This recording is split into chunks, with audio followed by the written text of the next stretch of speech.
Estamos en La Mira, estamos con Lucila Arbolella, buenas noches. Hola. Estamos en época de la declaración, De la declaración. de la liquidación del Exactamente. impuesto a las rentas personales. Maldito impuesto, hay que encima de todo ser un ciudadano correcto y hacer la declaración, porque mucha gente no puede pagar un contador que Sí, se ordene, ¿no? Exacto, bueno, y ahora es cuando viene ese orden, ¿no? En esta época del año que viene ese orden en que, bueno, la declaración es lo que se va a comparar con la liquidación y ver si uno tiene saldo a favor o en contra y ver si le van a devolver o si van a pagar. Bueno, el IRPF lo que es, primero para empezar, es un impuesto anual de carácter personal, lo paga la persona, en este caso es el impuesto a la renta y por eso se llama que es un impuesto directo, justamente porque es un impuesto a la renta. Los impuestos indirectos son al consumo, como el caso del IVA. Es un concepto importante esto de que es un impuesto anual, porque la gente siente que es mensual, cuando en realidad la liquidación y la declaración se mide al final del año. Sí, digamos, porque ¿no? mucha gente cuando dicen me pagaron el sueldo y el aguinaldo y el salario ocasional todo a la misma vez, bueno, eso en realidad como es anual, si le tienen que devolver algo se le van a devolver, no es que si le pagan todo ese monto a la misma vez, de pronto pasó a pagar más, no, se lo van a devolver si es que le corresponde, eso no hay problema. Vamos a ver la próxima placa. Simplemente voy a decir que la persona que no pague se le van a cobrar, se le va a notificar si es que se le notifica, porque puede ser que a la DGI, digamos, se le pase, porque a veces el control es un poco aleatorio, se le va a notificar sobre multas y recargos. Primero, bueno, por omisión, se le cobra por omisión de no pago de una obligación, y después además, bueno, por el recargo, por ese tiempo en que no pagó lo que debía haber pagado. Y después hay algún otro tipo de control indirecto que le pasa simplemente a algunos trabajadores. Por ejemplo, a trabajadores que le facturan a entes autónomos como UTE. UTE le va a pedir el certificado único, tener todo, digamos, en orden. Entonces a esa persona, si no pagó, le van a decir, bueno, te retengo el pago hasta el momento. No es para todo el mundo. Difícil que al Estado se le pase cobrarte. Al Estado se le pasan los ñoquis, digamos, pero para cobrarte no se le pasa nunca. Claro, pero este control indirecto no le pasa a todos los trabajadores. ¿Quiénes están obligados a presentar declaración jurada del IRPF? Trabajadores que hayan optado por la opción núcleo familiar. Sí, porque uno puede declarar de forma individual o las personas casadas o en concubinato formal pueden hacerlo por lo que es la opción núcleo familiar. Quienes hayan optado por la opción núcleo familiar, esos sí o sí tienen que declarar. Y los trabajadores que superen los ingresos 378.990 nominales, habría que sumar los 12 sueldos más el Estos aguinaldo. son independientes, así que es sin IVA. Sin IVA, Exacto, sin IVA, independientes. Exacto. Y que no hayan tributado el IRAE, que no hayan... Claro, que no hayan pasado a ser como una empresa. Como una empresa. Y los dependientes con ingresos, ahí sí, sumar todos los sueldos, más el aguinaldo, el salario más ocasional. El salario ocasional, tienen que no superar los 378.990. Sí, acá un datito para alguna, me decía un contador, que las personas que hayan cambiado de trabajo en el año anterior se fijen, porque generalmente esto lo hacen las empresas por el trabajador muchas veces, pero que se fijen porque si, por ejemplo, una persona trabajó 6 meses en una empresa y le pagaron 200.000 pesos y 6 meses en la otra y le pagaron 200.000 pesos, la empresa cuando mire va a decir, bueno, en mi empresa no superó este ingreso, pero cuando se suma lo anual, digamos el total, sí supera los ingresos y tendría que haber declarado cuando la empresa no lo va a hacer por él. Y ahí nadie le va a avisar, porque la empresa le va a avisar. Ni una ni la otra le van a avisar y el hombre puede quedar. Vamos a ver la siguiente placa.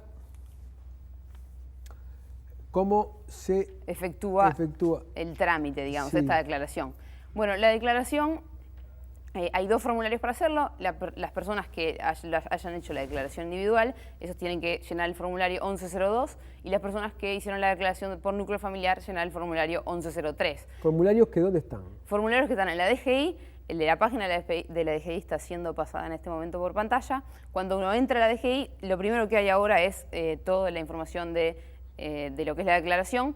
Entra a herramientas y va a entrar a formularios y encuentra esos 2 formularios. Y esto es importante, porque el formulario uno lo tiene que llevar a las redes de cobranza como Red Pagos, Habitat y Correo Bank, impreso, firmado y además en lo que llaman ellos medio magnético, ¿no? En un disquete o en un pendrive, porque las 2 cosas, bueno, las 3 cosas, porque si la firma la consideramos como un tercer elemento, es lo que se necesita para la declaración. Esto cuando vas al Habitat a hacer la liquidación tenés que llevar un CD, un disquete o un pendrive. Sí. Ahora hay una nueva opción que es vía web, pero igualmente esto es nuevo para todos y para esas personas igual van a tener que ir una vez a Habitat para pedir la clave de ingreso y bueno, y las personas que sí saben hacerlo o prefieren hacerlo vía web podrían mandarlo empezando este año y los siguientes a través de la vía web.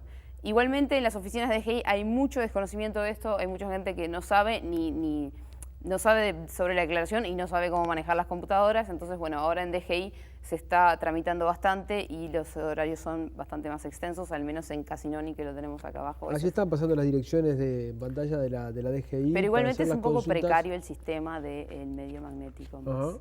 Pero bueno, así es la forma que hay que hacerlo. Digo porque mucha gente cree que cuando lleva el pendrive con eso concluyó todo. No, el formulario impreso y además la firma. Vamos a ver la próxima placa.